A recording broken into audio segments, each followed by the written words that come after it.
Okay, guys, the Sony PlayStation 3 copped a lot of flack when it was released at $1,000.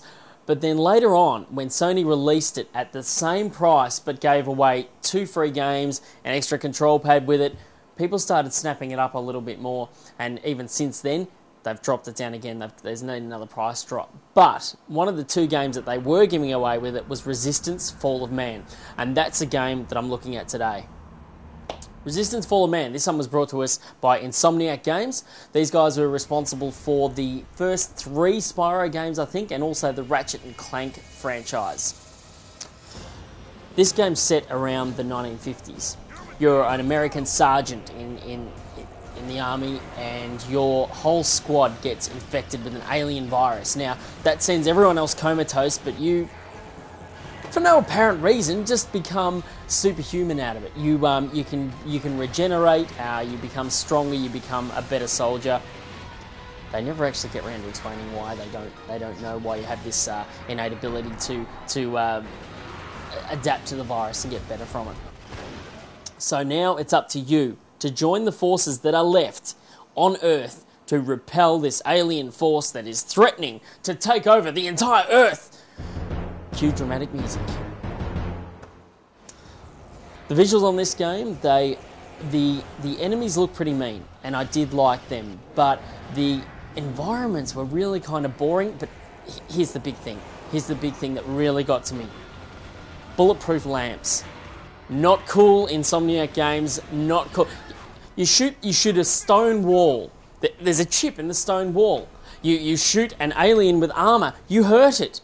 You shoot a lamp and nothing happens. The lamp might bounce and fall off the counter, but it won't break.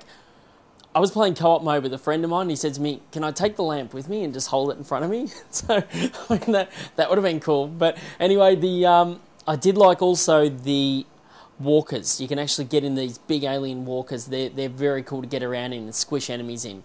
I enjoyed that. So look, the visuals in this game, there's good and bad in there, giving it a 6 out of 10. The sound effects in this game, they're pretty varied, and the guns are all good, the atmospheric sounds are all good, but the voice acting and the scripting, no, not good. Not quite as good. And the music was really boring. I mean, it's set in the 1950s, but still, we could get some more exciting music happening, even if it was orchestral. But very background. The thing that I liked the most about the sound, though, was the aliens. They'd yell out something, and it's almost like they were trying to speak English, to communicate with us humans, but they wouldn't quite get it right. So it was, they've got this muffled kind of growl, and they're trying to yell out things. Sometimes you can make it out, sometimes you can't. That was the best thing about the sound. So I'm giving sound 6.5 out of 10. The gameplay on this one, the gameplay actually runs very, very smoothly, which this was something I was really appreciative. Even in co-op mode, they've got a split-screen co-op mode. Didn't lag at all. The game ran absolutely perfectly. This isn't a revolutionary first-person shooter by any stretch of the imagination. It just worked as a good standard first-person shooter. So I'm giving the gameplay 6 out of 10. There's a bit of a lastability thing in this to make you have some replay value, to make you replay the game again. They hold back on some of the weapons, so you don't get those weapons until you've beaten the game once. And you know what? I would have been more impressed if they had have just dished out all the weapons, said this is everything we've got, you can use all of these weapons in the game, go for it. No, you had to play through, you had to win it, and then you have to play through again, and it just got a bit monotonous. I mean, I replayed it through twice, and I'm just sort of on my 3rd time now, and just going, is it worth it? Yeah. Replay value on this one, I'm giving it 5 out of 10.